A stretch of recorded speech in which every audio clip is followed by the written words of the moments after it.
एक बार स्वामी जी अपने आश्रम में एक छोटे पालतू कुत्ते के साथ टहल रहे थे। तभी अचानक एक युवक उनके आश्रम में आया और उनके पैरों में झुक गया और कहने लगा, स्वामी जी, मैं अपनी जिंदगी से बद्धा परेशान हूं। मैं प्रतिदिन पुरुषार्थ करता हूं, लेकिन आज तक मैं सफलता प्राप्त नहीं कर पाया। पता नहीं ईश्वर ने मेरे भाग्य में क्या लिखा है जो इतना पढ़ा लिखा होने के बावजूद भी मैं नाकामयाब हूं।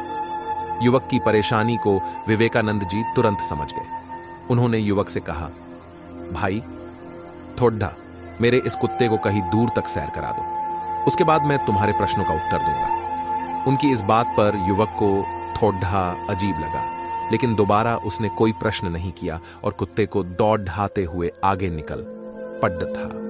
बहुत देर तक कुत्ते को सैर कराने के बाद जब युवक आश्रम में पहुंचा तो उन्होंने देखा कि युवक के चेहरे पर अभी भी तेज है, लेकिन वह छोटा कुत्ता थकान से जोर जोर से हाँफ रहा था। इस पर स्वामी जी ने पूछा, क्यों भाई, मेरा कुत्ता इतना कैसे थक गया?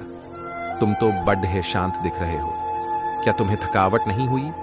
युवक बोला, स्वामी जी, मैं तो धीरे धीरे आराम से चल रहा था, लेकिन यही बड्ढा अशांत था।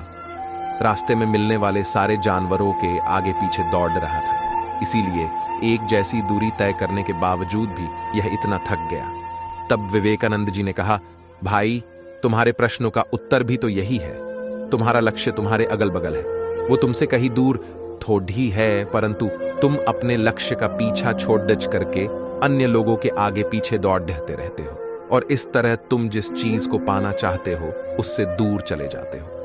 युवक उत्तर से संतुष्ट हो गया और अपनी गलती को सुधारने में लग गया। दोस्तों, क्या आपको नहीं लगता आज हम भी इसी कहानी के कुत्ते के समान दूसरों को फॉलो करने में लगे हुए हैं?